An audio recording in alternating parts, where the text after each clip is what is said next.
Hi అండి, అందరికీ నమస్కారం. Welcome back to my channel. ఈ వీడియోలో ఇప్పుడే అందిన వార్త, జగన్కు ఊహించని అదృష్టం అండి, ఇక ఎవ్వరే కానీ ఆపలేరు. సో మరి పూర్తి వివరాలు ఏంటి వీడియోలో తెలుసుకుందాము. వీడియోని ఎక్కడే కానీ స్కిప్ చేయకుండా అండి వర్క్ చూడప్పుడు ఇన్ఫర్మేషన్ పూర్తిగా అర్థమవుతుంది. వీడియో చూస్తున్న ప్రతి ఒక్కరు వీడియోకి ఒక లైక్ చేయండి ప్లస్ ఆలస్యం చేయకుండా వీడియోలోకి అయితే వెళ్ళిపోదాము. ఫ్రెండ్స్, ఆంధ్రప్రదేశ్ మాజీ ముఖ్యమంత్రి అయిన YS Jaganmohan Reddy CBI court శుభవార్త అయితే చెప్పిందండి.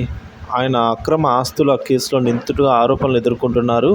సో కాబట్టి విదేశీ పర్యటనకు సిబిఐ ప్రత్యేక కోర్టు మంగళవారం అనుమతిని కూడా ఇచ్చింది. ఆదాయానికి మించిన అక్రమ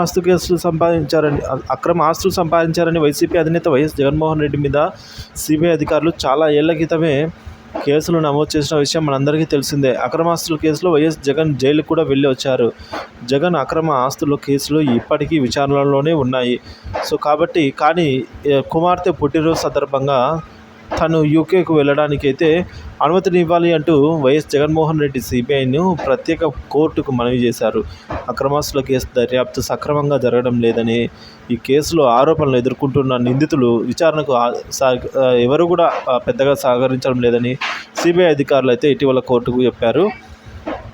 సో మొత్తానికైతే ఆంధ్రప్రదేశ్ సీఎం విదేశాలకు వెళ్ళడానికి అనుమతిని ఇవ్వకూడదని ఇటీవల సిబిఐ అధికారులు ప్రత్యేక కోర్టుకు మనవి చేశారండి. కానీ తన కుమార్తె బర్త్డే పుట్టినరోజు సందర్భంగా అయితే విదేశాలకు వెళ్ళడానికి అనుమతి ఇవ్వండి అని ఈ మేరకు జగన్ కోర్టును అర్జీ పెట్టుకున్నారనమాట. సో ఇరు వర్గాల వాదనలు విన్న ఇటీవల పూర్తయ్యాయి. సో కాబట్టి కోర్టులో ఇరు వర్గాల వాదనలు విన్న సిబిఐ ప్రత్యేక కోర్టు మాజీ సీఎం జగన్ గారు అయితే సెప్టెంబర్ 3వ తేదీ నుంచి 25వ తేదీ వరకు యూకే వెళ్ళడానికి అనుమతిని అయితే ఎట్టకేలకు అనుమతించిందనమాట.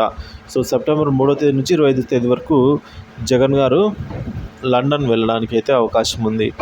సో కోర్టు కూడా ఈ విధంగా వెళ్ళడానికి పర్మిషన్స్ అయితే ఇవ్వడం జరిగిందండి. అయితే మొబైల్ నెంబరు, ఈమెయిల్ వివరాలు సిబిఐ కోర్టుకు సమర్పించాలని సిబిఐ కోర్టు మాజీ సీఎం వైఎస్ జగన్మోహన్ రెడ్డికి ఈ మేరకు కొన్ని షరతులతో కండిషన్స్తో అయితే పెట్టడం జరిగింది. సో 5 ఏళ్ల కాలపరిమితిలో జగన్మోహన్ రెడ్డికి కొత్త పాస్పోర్ట్ తీసుకోవడానికి సిబిఐ ప్రత్యేక కోర్టు అయితే అనుమతి ఇవ్వడం జరిగింది. సో మొత్తం మీద మాజీ సీఎం వైఎస్ జగన్మోహన్ రెడ్డి విదేశీ పర్యటనకు సిబిఐ ప్రత్యేక కోర్టు గ్రీన్ సిగ్నల్ ఇవ్వడంతో ఆయన విదేశాలు వెళ్ళడానికి ఏర్పాటు చేసుకుంటున్నారని అయితే ప్రస్తుతం టాక్ అయితే వినిపిస్తుందండి.